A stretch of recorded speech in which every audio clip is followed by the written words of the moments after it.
Hey, it's down to Earth Horsemanship. This is Belle. She's a yearling filly by Everybody Loves Ray. She's by Ray Dool out of a Lethal Lena mare. And she's out of a One More Playboy mare, who's first cross stock horse, sport horse mare. So we've been working with this filly for a couple of weeks, just little bits, some days, 5-10 minutes sort of thing. She's got a fair bit of energy. She's quite alert. Got a, her reactions can be quite strong at times. So it's getting her more acting out of her thinking side of the brain. What I call appealing to her rationale and her logic. So with, there's different kinds of horses. There's some that are just naturally quiet and placid, so they need less stimuli, because they don't have that big reaction. So it's like the chestnut fella. He's had only 3 or 4 days, and we've been riding him. He's handling me on the back and the saddle, and he doesn't have these big reactions to that kind of stimuli. Whereas this little filly, when you catch her, she's still got quite big reactions to certain stimuli. So you've got to do a lot more work in that regard to get her dealing with those things rationally rather than reactionary.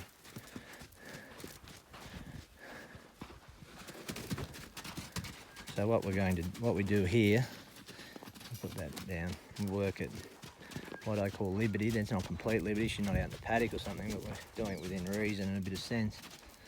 So she's got a bit of run here. It's just her nature just to run. So we'll get that, and I walk away from her.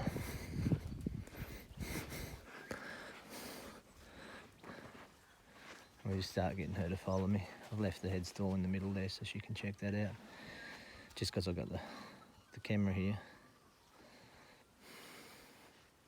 I might actually move it so it doesn't distract her. I wanted to follow me. So like, for example, here I'll come into the hip there, but see how she's sort of, that weight there in the hip, it's getting her to move around me. So rather than wanting just to react and run away, we get her moving into me. So we sort of play figure of 8. So here's just run. So I'll slow that down. Say stop, follow. See how she just switches off? Then I'll go back into a hip. I'll say, come on. Get her to look at me, and then I'll walk away from her and get her to follow then. So basically, if she comes up to me, rather than me chasing her around trying to get her tied and just stop and stand there, I get her to start following. If she's not,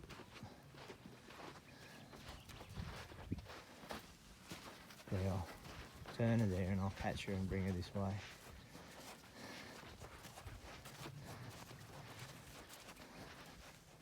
So what I can do is stop. So now, and she stops, but she's walked up to me, she's come up to me. So I'm playing a game to get her leading, basically, following. And that's where there's no pressure, and then just stopping. And if I walk up to her and she turns around, well, then I put pressure back at that hip, move her off that hip around, and then catch her head and walk away and have her follow until she's happy just to stand here. So I found this is just easier than some other ways. It's better just to get her to come up, and then the fact that she's come up, she's like, oh, I've come up, okay, I'll just stand here. She's come to me rather than me forcing her into a position where I have to have a stand. She's come up and stood. It's her idea. Even though the impetus was from me, but she's just thinking, oh, it's my idea. So there, wanting to put that hand around that side. So I don't let her just run away and chill out. over there. That'd be a reward to her for running away, so I immediately put pressure towards her. I'll get my flag. So there, I put a bit of pressure at the hip. I'm just stepping back here to try and capture her eye. There we go. I want to get her eye.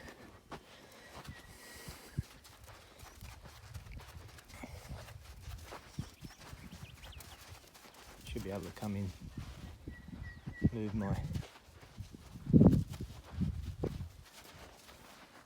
I'm trying a little bit of advanced stuff here. I'm trying to get her to stop and move that hip off. So this is what, at this, you could say, well, this is advanced, but I do it in the beginning, and the more I do it, the easier everything else becomes. Because we're training her to concentrate on me and follow my directions.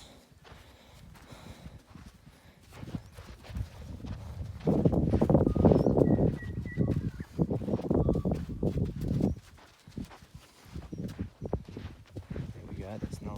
So it's just like if I stopped her and said follow that nose, she's just going to stop. She's not going to keep running forward on her legs. I see that probably, if you could see the number one mistake people make in riding horses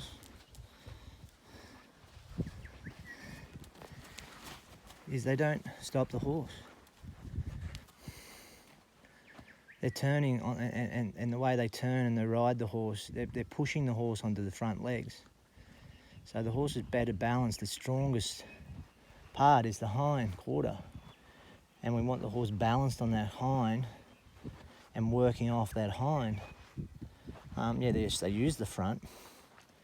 Just like in the car, yeah, we use the front for steering. But it's a directional thing. It's like the real turn comes from the rear of the car, the power. But if people are not stopping their horse, they're not stepping it back, they're always get up, and then the horse is going forward on the front, which means it's pushing its shoulder in. And a horse will never be relaxed if you ride it like that. If you're swinging its hip, you'll have all sorts of problems. You don't have real control.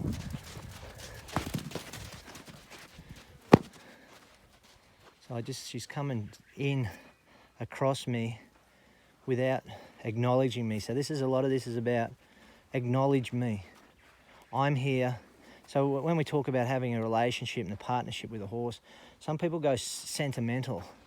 They go really sentimental. When I mean sentimental, it means they throw logic out the window, and it's all just about how it feels, and then they start, the horse, it's all about the horse. No, it's not all about the fucking horse. That's just ridiculous. It's just stupid. It's about the horse and the person working with the horse. That's why we call it horsemanship. Okay? It's not just about the horse. Why? Like there's these people, these animal welfare people that, it's all about the animal, and, the horse has just bitten a person, and they get a video of the person then giving the horse a bit of a touch-up. And that's so cruel. It's not, well, they're not putting videos out there. Look at how cruel this horse is. It's just bitten the person. The person didn't do anything to it. It's just bitten it. No, they're sentimental bias. So it's not just about that horse. It's about me, and it's about Belle, and working out a relationship and how that works best.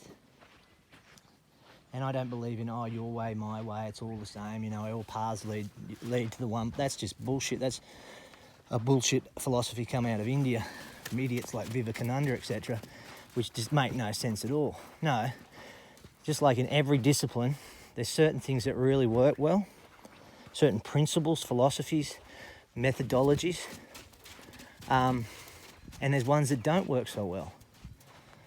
So we don't want to be sentimental about that. We want to be objective. The more objective we can be and say, well, this is working. So therefore, a part of the point of the video today, and I get fairly strong on certain points because, one of the most frustrating things in my life is just holding on to ideas that are just, they don't work, and holding on to them out of some emotional sentiment rather than just looking at them clearly and going, well, this is not working that well. Let's change it. Let's do what's best.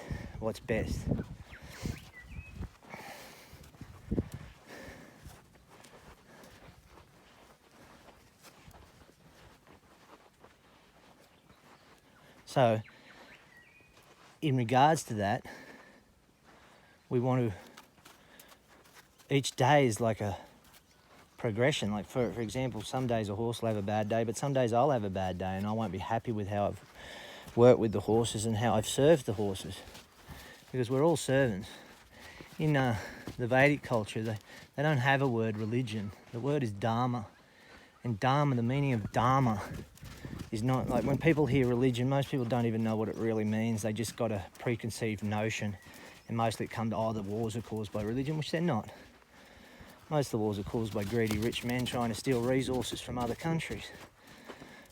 And then they utilise people's sentiments and that to create division and factions, etc., as a pretext for coming in and stealing the resources.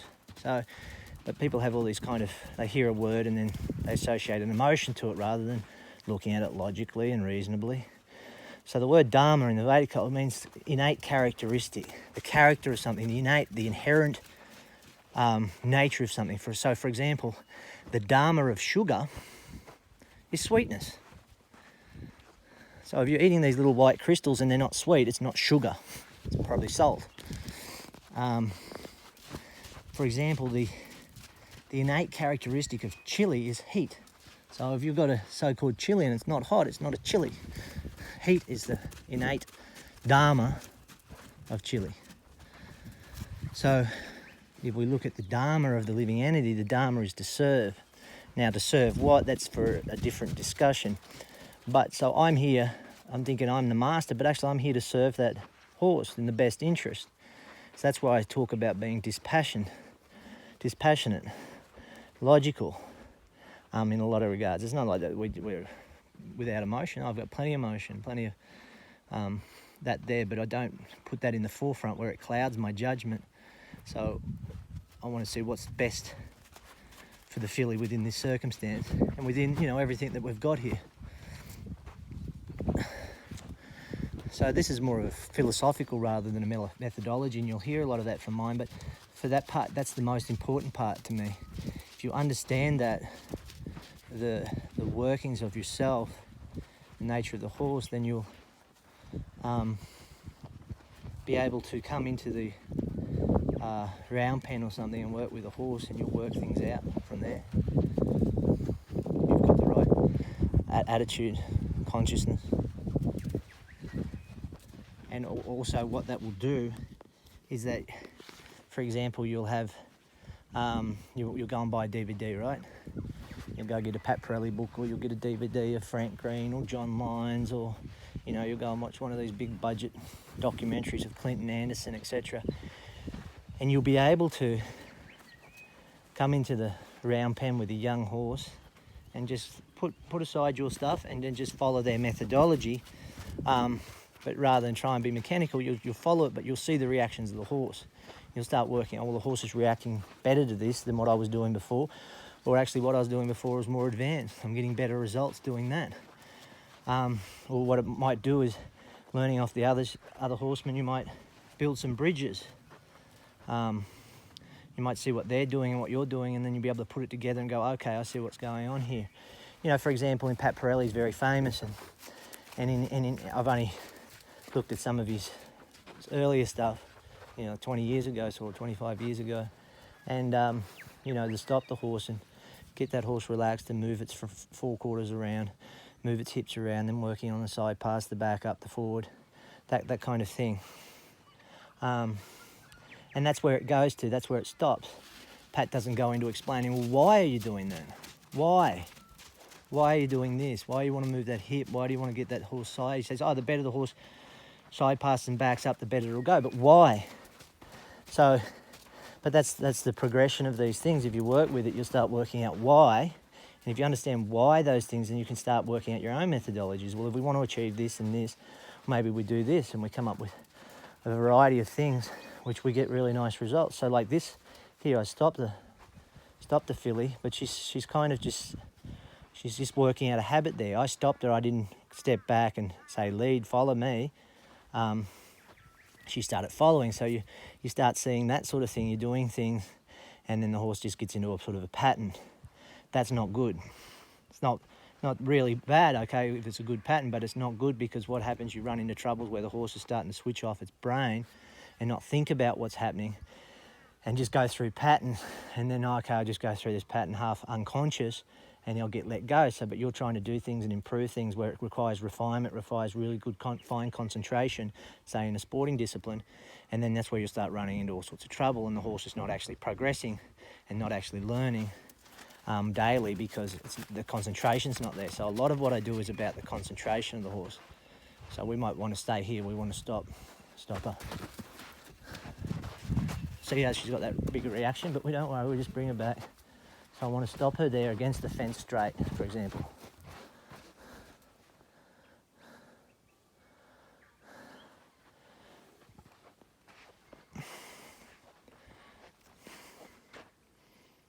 And then I can back off her. So if we're in the saddle and I've got her stopped like that, nice and straight, right? And she's looking in, say she's a cow horse.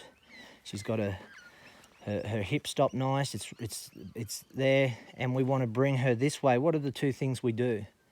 One, we put direction to the inside with the nose, with the bit, right? We say come this way, so the hand comes out to the direction we want to go, and we say follow that lead. And we also put a bit of pressure here with the leg. So that's what I'm doing here, just with this little flag. Just like she's had a bit, so it's the tiniest bit of. So we say stop here. So this is like sitting. I'm sitting and saying stop. There we go. Then we say come this way. So in this case, this side, she's really good there. She just follows. As soon as the pressure comes off, she follows. So it's about thinking about these things, what we want to achieve, how the horse moves naturally, nice and relaxed, balanced on the hind. So we get the horse stopped. Then we say come this way, come this way. So we engage the horse's hip. So then as progress goes on, we want to change direction. Always in changing direction, unless it's like driving a car, right? There's certain bends you don't have to slow down to change direction. You can, depending on the grip and, you know, the aerodynamics, etc. of your vehicle as well. But as the severity of the angle changes, then what you have to do, you have to slow down, then turn. Now, if you're braking in the corner, like whilst it's turned, that's not good. You're better to brake in a straight line, foot off the brake, so you've reduced the speed to where it needs to be, then you turn. So like we're going in a fast circle and we want to tighten that circle up, then we use that inside rein to slow that horse down. So if it's dropping its shoulder into the inside of the circle, you can't slow it down. It's leaning over, it can't get that hind quarter under itself, because that's where the brakes are, the proper brakes, the balance to slow. So if you've got that inside, you can touch that in. So it's kind of a bit like driving a bulldozer. We want to slow this inside track down, bring the outside around.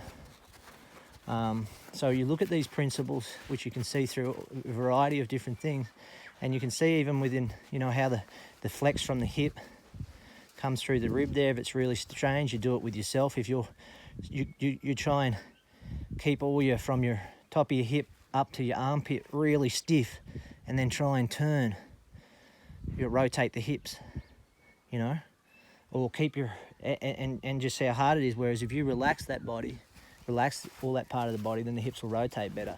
For example, you try and keep your head straight and then rotate your body from the hips back and your shoulders back, you know, to the left and then to the right. Or do it the other way, turn your head, say we're going to the left, turn our head to the left, bring the shoulder and hip, so much easier. So similarly with the horse, if its shoulders sticking into the inside of the circle here, its head's kind of out and we're driving it from the rib from the other side, it's going to come shoulder first, which is just not a natural way. It's like having that stiff rib and trying to turn, so nothing works very well. So it's not relaxed. You're forcing it to do unnatural movements, difficult movements. So you won't have a relaxed horse, you'll just have a horse that'll be flying away, and as soon as you go to touch that inside rein, instead of the horse just being relaxed and following that inside rein, just like if I pull a lead, I pull it out here, the horse will follow it out here and come around, I pull it back this way, it's going to follow that direction. You go to touch that rein, that horse suddenly, the shoulders just coming flying across and it's all nervous and it's all jumpy. You can't get really refined soft movements. So even though this video is a bit long, it's just an insight into the philosophy around what I do. And you know, my nature is a little bit to think about things and come around to conclusions in all varieties of ways. Some people might, you know, be a bit more direct and go, well, this, you know what I mean? But it's about putting forward an idea of being a thinking person, letting your don't letting your emotions and sentiment get in the way to block dispassionate objectivity. And that's just a work in progress. It's not easy. It's difficult because it's day to day, and we have to be mindful of our consciousness and not just that, all the things that affect it. As a living entity, we're subject to influence. So what are we being influenced by? What are we subjecting ourselves to? How sincere are we to do you know, how many of us do things that aren't good for us, and we know they're not good for us, but we still do them? This kind of, you know, all this is discussed in philosophy. It's something to look at. If we want to be a good horse person, we've got to first be a good person. If we're not, it's not going to work. Yeah, there's people out there that, you know, I know in certain sports that, yeah, they get results. They win futurities, for example, in cutting, or they win Warwick Gold Cups in camp drafting, or, you know, different big show jumping events. But they're not good horse people. Yeah, they get a result, but how do they get a result? You know what I mean? How? Is it with kindness and compassion and love and understanding, or is it just with a lot of force? And, you know, the horses that don't make it, we'd like to hear their stories. So Belle, we've just been plodding around here, but she's been learning a lot. You know, there's a lot of stop, follow, stop, follow. So when we ride her, you know, in a year's time, whatever, she's getting broken in, I won't be doing it. She's been sold to a long way away, but if that person's knowledgeable, they'll be able to pick up on this and go, okay, this is great, we're getting this horse to stop, to think about things, to follow direction, etc. So when we put the saddle on, we say just stand here, okay, and then follow this direction, follow this inside nose, bit of outside leg. The horse might be a bit nervous, but we just keep asking and getting a little bit of progress, and pretty soon that horse will relax and start walking around the round yard and changing directions and that, because it's done so much of it. And here, doing it at liberty, it shows me the progress that she's made, because she can go and run over and hide in the corner and run around and around, but she's not. She's just standing here relaxed, half asleep. And so this kind of work is really good. I do it first, and every day the horses get worked a little bit at liberty like this. They come into the round pen, and then we get the lead on, and we do a little bit of work at different sort of exercises to see where the horse is at, and then go through that way. Of course, when the horse becomes really, you know, experienced with what's going on, then you know, those processes can be go through them very quickly, and you're out doing your job. But the point is, I still go through that. I don't take it for granted. I don't take the relationship for granted and just expect or assume. You know, that sort of stuff's not good for relationships. So a bit of a long video, but I hope that it's been worthwhile. And of course, it's not absolute what I'm saying. It's just my relative perspective and experience. And, you know, I'll come back out here in a week and it'll change a bit, because I will have realised things and done things wrong, and etc. And I have my bad days and good days. My horses are hoping for more good days than bad days. Okay, thank you.